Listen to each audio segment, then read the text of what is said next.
प्रेरणादायक। क्या आप जानते हैं कि स्नान और नहाने में क्या अंतर है? एक बार देवी सत्यभामा ने देवी रुक्मणी से पूछा कि दीदी, क्या आपको मालूम है कि श्री कृष्ण जी बार बार द्रौपदी से मिलने क्यों जाते हैं? कोई अपनी बहन के घर बार बार मिलने थोड़े ही ना जाता है। मुझे तो लगता है कुछ गड़बड़ है। ऐसा क्या है जो बार बार द्रौपदी के घर जाते हैं? तो देवी रुक्मणी ने कहा, बेकार की बातें मत करो, ये भाई बहन का पवित्र संबंध है। जाओ, जाकर अपना काम करो। ठाकुर जी सब समझ गए और कहीं जाने लगे तो देवी सत्यभामा ने पूछा कि प्रभु, आप कहाँ जा रहे हो? ठाकुर जी ने कहा कि मैं देवी द्रौपदी के घर जा रहा हूँ। अब तो सत्यभामा जी और भी बेचैन हो गई और तुरंत देवी रुक्मणी से बोली, देखो दीदी, फिर कहीं द्रौपदी के घर जा रहे हैं। कृष्ण जी ने कहा कि क्या तुम भी हमारे साथ चलोगी? तो सत्यभामा जी फौरन तैयार हो गई और देवी रुक्मणी से बोली, दीदी, आप भी मेरे साथ चलो और द्रौपदी को ऐसा मज़ा चखा के आएंगे कि वो जीवन भर याद रखेगी। देवी रुक्मणी भी तैयार हो गई।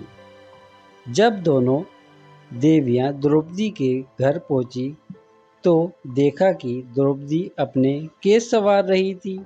जब द्रौपदी केस संवार रही थी तो भगवान श्री कृष्ण ने पूछा, द्रौपदी, क्या कर रही हो?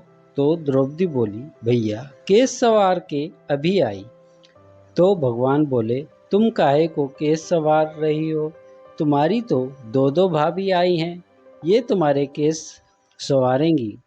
फिर श्री कृष्ण जी ने देवी सत्यभामा से कहा कि तुम जाओ और द्रौपदी के सिर में तेल लगाओ, और देवी रुक्मणी, तुम जाकर द्रौपदी की चोटी करो।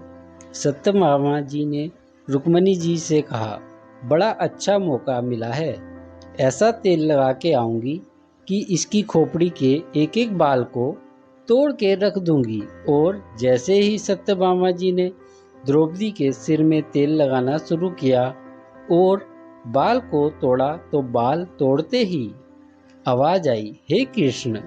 फिर दूसरी बार बाल तोड़ा, फिर आवाज आई, हे कृष्ण।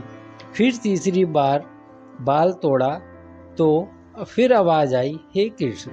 सत्यभामा जी को समझ नहीं आया और देवी रुक्मणी से पूछा, दीदी, आखिर ऐसा क्या है बात है?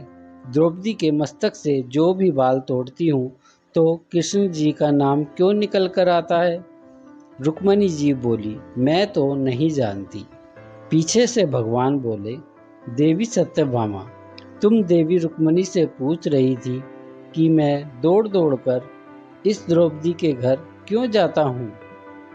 क्योंकि पूरे भूमंडल पर, पूरी पृथ्वी पर कोई संत, कोई साधु, कोई सन्यासी, कोई तपस्वी, कोई साधक, कोई उपासक ऐसा नहीं हुआ जिसने एक दिन में 3.5 करोड़ बार मेरा नाम लिया हो।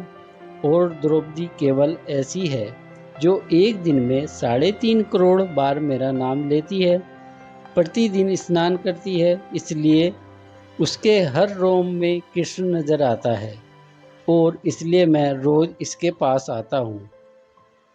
इसे कहते हैं स्नान। जो देवी द्रौपदी प्रतिदिन क्या करती थी, हम जो हर रोज साबुन, शैम्पू और तेल लगाकर अपने तन को स्वच्छ कर लिया, इसको केवल नहाना कहा जाता है। स्नान का मतलब है हमारे शरीर में 3.5 करोड़ रोम छिद्र हैं। जब नारायण से पूछा गया कि ये 3.5 करोड़ रोम छिद्र कर्मों के दिए गए हैं, तो नारायण ने कहा, जब मनुष्य 3.5 करोड़ बार भगवान का नाम ले लेता है तब जीवन में एक बार उसका स्नान हो पाता है। इसको कहते हैं स्नान। जय जय श्री राधे कृष्णा जी। हमारे चैनल को सब्सक्राइब